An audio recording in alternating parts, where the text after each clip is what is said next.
Hey everyone, Wolf Lord Rho here. Today we're discussing the making of a Commissar and the training of the legend that is Yarrick. Spoiler warning to begin, as the events we're discussing today are from the Warhammer 40k novel Imperial Creed by author David Annandale. As always, I really recommend you read the stories for yourself first without spoilers, as that's the best way to enjoy the lore for yourself. But with that said, let's just jump straight in. So, the black coat and cap of a Commissar. One of the most evocative, iconic symbols of the 40k universe. The perfect representation of the grim dark. The men amongst the Militarum feared as much as the enemy, ensuring the ranks of the guard never take a backward step, that they never forsake in their duty to the God Emperor. Although he appears to have faded out the spotlight for the time being, with reports of his death becoming widespread, to me there is no better symbol of a Commissar, heck of the Imperial Guard, than Commissar Sebastian Yarrick. The man who single-handedly threw back the tides of Gazkul Fracka upon the world of Armageddon. A man whose resolve was so unshakable, he simply refused to allow the world to fall. For me, the Astra Militarum will always be the Imperial Guard, and it'll always be that classic 2nd edition Yarrick model that I think about when they cross my mind. For those of you who have never read the novel Hell's Reach, go check it out if you're a fan of Yarrick. He's only in it very briefly, but there's a fantastic scene at the very beginning where all the assembled Space Marine commanders are being briefed for the Third War of Armageddon, and it's Commissar Yarrick who is in charge. And one of the Adeptus Astartes commanders dares to question why they're listening to this mortal human. And not only are all the other Astartes like, do you not know who this is? But Yarrick then just stares the guy down, without uttering a single word. It's absolutely epic, and it just perfectly encapsulates the aura of his legend, able to humble an Astartes captain with just a look.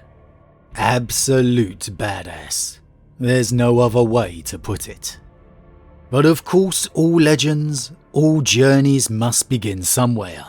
As much as it feels like characters like Yarrick must have always been the way they are, the truth is, of course, they weren't. They required training just as everyone else. And there's a fantastic little moment of this within the novel Imperial Creed that really just stood out to me, of Yarrick learning what it means to be a Commissar. Now, it takes place upon the world of Mistral, a loyal imperial world dominated by the Ecclesiarchy. The Militarum had been called in to deal with what appeared to be a simple rebellion, and Yarrick here is a young man, in fact freshly promoted to the rank of Commissar, having finished his training in the Scholar Progenium. And as the fleet rested into orbit above the world, Yarrick is looking over at the men and women of the regiment he is attached to, the 77th Mortisian Infantry, and we get to see his earliest impression of what it means to be within the Guard. For the first time, I saw the full spectacle of a regiment about to enforce the Emperor's will. The perspective drove home the magnificence of the engine of war that was the Imperial Guard. Below me was the 77th Mortisian Infantry Regiment. The sons and daughters of the dying hive world of Aeg Mortis stood at attention in phalanxes of geometric perfection. They were no longer individuals.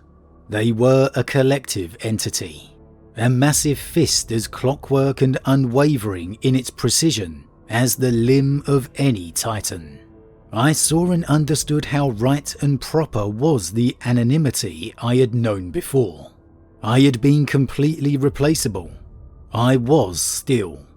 Only now, I was required to understand why. This was what I was learning from my new vantage point, in my new identity, in my new uniform. The peaked cap and the greatcoat with its epaulets creating an imposing silhouette, the colours of authority and discipline embodied in the dress black and the crimson collar. This apparel obliterated the identity of its wearer, as surely as had my stormtrooper armour, or the khaki fatigues of the Mortisians. But where the troop uniforms merged the self into a force-multiplying whole, my garb stood out. Visibility was vital to the Commissar. He had to be seen in order to inspire courage and fear. The clothes were the symbols of authority, of righteousness, of discipline. They were what bore the meaning of the rank. The actions that were carried out when they were worn had to be worthy of them, and were crucial to maintaining their power and honour. The actual individual under the cap was irrelevant. So immediately here we get that reinforcement of the guard being the greater whole. How in Yarrick's early assessment, they no longer were individuals, now a collective entity. And I'd say that is the general perception of the guard, the militarum, that its soldiers are no longer individuals, merely numbers, part of that overwhelming grind, that it's about the whole, not the one. With Yarrick fresh out of training, you'd say that's most likely exactly how he's been instructed. And here we can feel him coming to terms with just what that new uniform means. And that final little inner remark, the line, "the actual individual under the cap," was irrelevant. It's a clear snapshot of Yarrick's thinking here, that the individual within the guard doesn't matter. Not with the frontline soldier, not with the Commissar. But it's actually a line of thinking that he learns is quite wrong, thanks to his superior Lord Commissar, Simeon Rasp.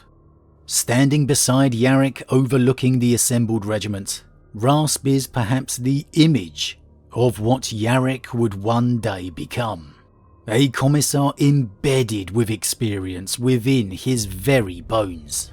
A man who has led the ranks of the militarum within his black coat, in the name of the Emperor from one side of the galaxy to the other. And they are also accompanied by Yarrick's fellow Commissar graduate, Seraph, the two having completed their training together. Now, Lord Commissar Rasp would ask the two what they see, and after a long pause of silence, both fearing to be wrong, Yarrick would answer.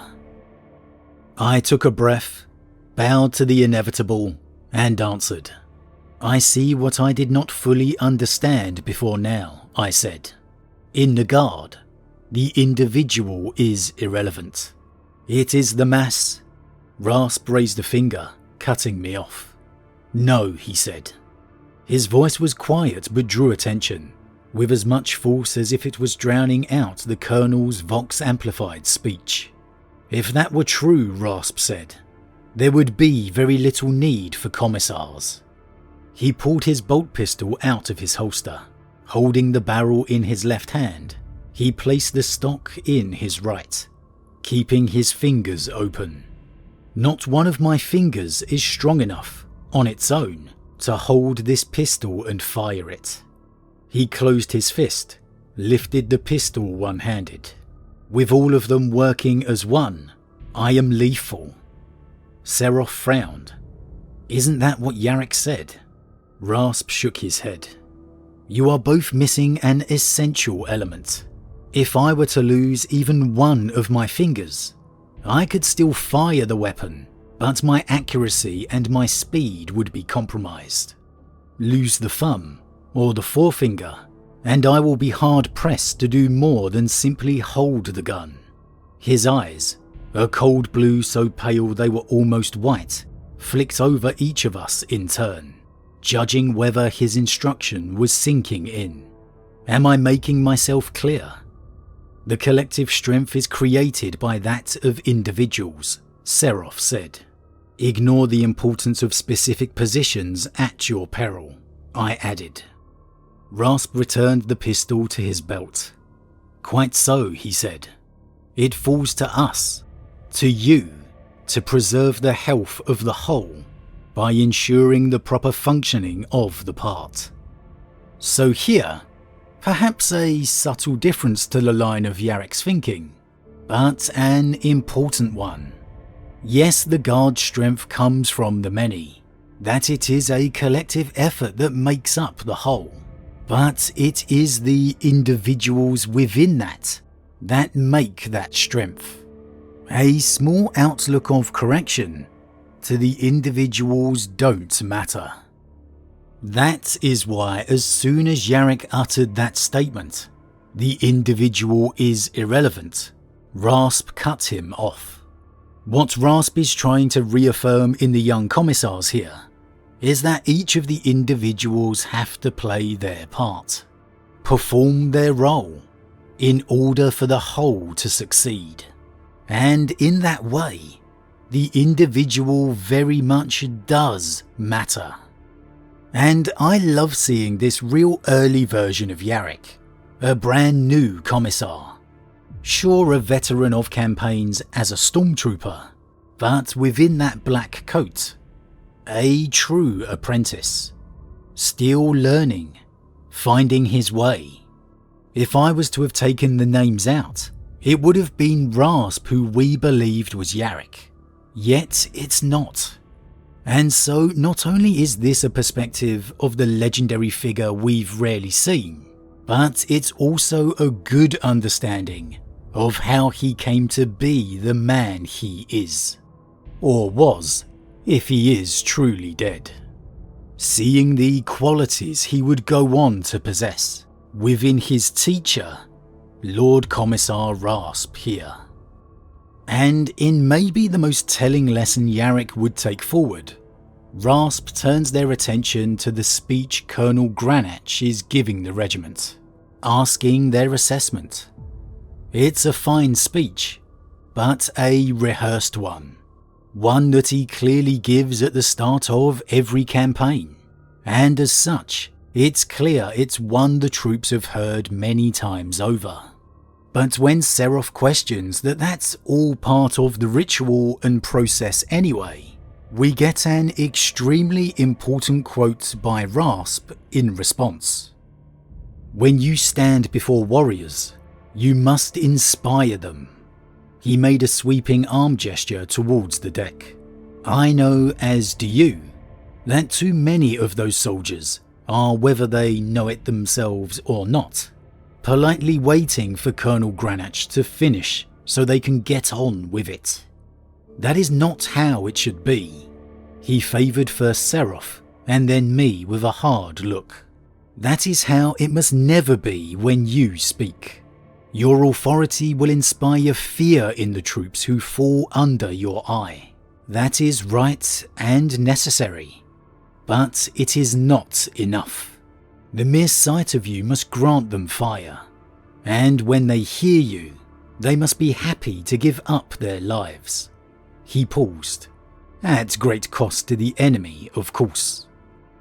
And that is the core of the Commissar.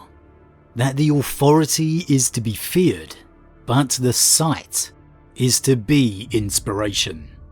The Commissar must be the God Emperor's wrath and his glory. It's not enough for a Commissar to just end those who forsake their duty. They have to remind them of their courage, fuel them and push them to greater heights, greater effort than they believed possible. They have to be the embodiment of the Imperium, the figurehead of the Emperor's sacrifice, his service, his demand. And that for me is why Yarrick would go on to be the figure he became. Because he understood, he learnt, the fundamental core of being a Commissar. the two aspects that were required.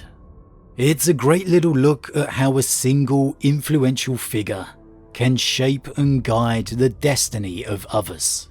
Here Yarrick has completed his training, his education in being a commissar, but it's the experience of Lord Commissar Rasp that helped him to still learn, to grow.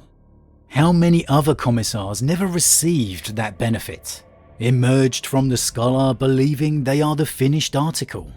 An untold amount of them. Maybe most of them. So maybe as thankful as Armageddon, the Imperium is for Commissar Yarrick, it should in truth be venerating the name of Lord Commissar Rasp just the same. Because it is undoubtable, in this early snapshot of Commissar Yarrick's career, the influence and education of Lord Commissar Rasp was definitive in guiding Yarrick's future. But as always everyone, what do you think? Does the name Yarrick symbolise the Astra Militarum, the Imperial Guard, as much for you as it does for me? Does this early look at the life of Yarrick surprise you, that we're so completely used to seeing the war-torn, experienced commissar he would become? Do you see the hallmarks of the man Yarrick would go on to be within his mentor Rasp? Or perhaps do you see the differences? And how much of an effect do you think Rasp had on the future of Yarrick? As always, leave your thoughts in the comments below. Huge thank you to all my subscribers, your support truly means a lot to me, it really does. If you're new, please consider subscribing to help the channel grow, and if you enjoyed this particular vid then why not drop a like on it too. But with that said, I am off, and I'll see you all again real soon.